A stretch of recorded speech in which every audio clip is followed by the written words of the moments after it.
The mystery of the heavens and the earth.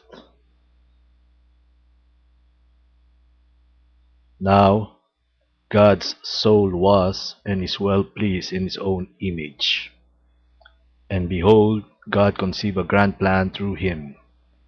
And in his grand plan, he would create a grand creation. While God was and is the uncreated spirit, or the uncreated life, being life himself, he was and is also the uncreated heaven.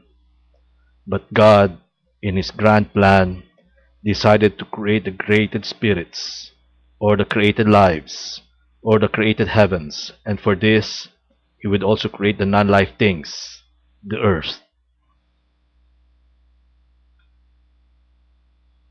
Behold, in the beginning, God created the heavens and the earth, the elements of heaven, or the created spirits, or the created lives, are the created spiritual waters, and the elements of the earth, or the non-life things, or the atoms, are the dust of the earth, or the atomic waters. But as the earth, or the atoms, is nothing without spirit, for it lives, so God put unto each atom a spirit for its life.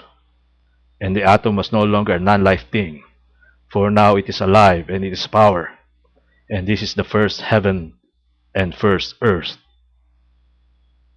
And the heavens and the earth were the spiritual waters and atomic waters, hence the waters. Hence the earth was still without form and void, and darkness was upon the deep, because it was created with them. And the Spirit of God, God working through his image, or his Christ, or his angel, moved upon the waters, to gather them unto different creations.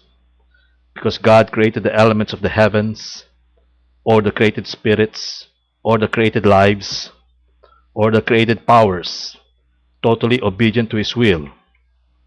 He therefore has only to command them, and behold, they fulfill as he says so. So that when God said, "Let there be light," behold, the first created light burst unto its glory. Here God load the power of heat, fire, light, melting, cooling, and freezing, splintering the elements of the heavens and the earth unto 9 dimensions, or divisions, or spherical layers, as the frame of the whole universe of the Lord's grand creation. God set the first created light at the center within him, hence as the center star of the whole universe of heavens and earth that he would create, to symbolize the Alpha. And God saw the light that it was good, and divided the light from the darkness. God called the light day, and the darkness he called night. And God set the first measure of time. The evening and the morning were the first day. And God laid the twofold firmament. He laid the weightless power on space, to keep the waters therein, and he laid the magnet power as the atmosphere of gravity enclosing masses of earth, or atoms, to keep waters therein, from the water above in space, and it was so. And God called the firmament heaven, and the evening and the morning were the second day. Hence are the words of God for the atoms that would make up the seas, in the masses of earth under their firmaments, to gather together unto one place, for the dry land to appear. Behold, they did so.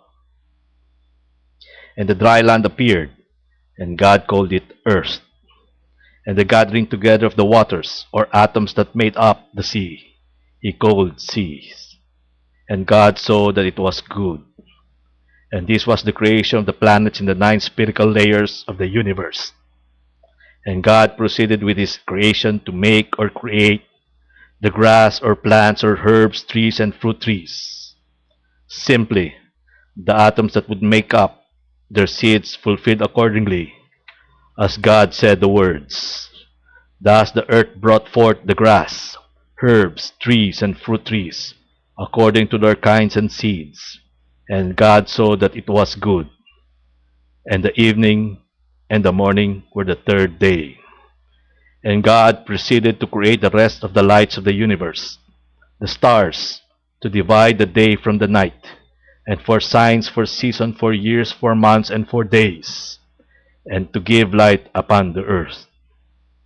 And God gave unto the planets stars for their greater light, to divide the night, and give them unto the day. And he made the moons for their lesser lights, to rule over the night. And God saw that it was good. And the evening and the morning were the fourth day. And God created the creatures, or animals that are for the waters or seas, and the fowls that may fly above the earth in the open firmament of heaven. And it was so. And God saw that it was good. And God blessed them to be fruitful, to multiply, to fill the waters in the seas, and the fowls to multiply in the earth. And the evening and morning were the fifth day. And God created the animals for the land, and it was so. And God saw that it was good. So the animal beings were created by God in the first heaven, or spiritual world of the earth, and on earth or planets.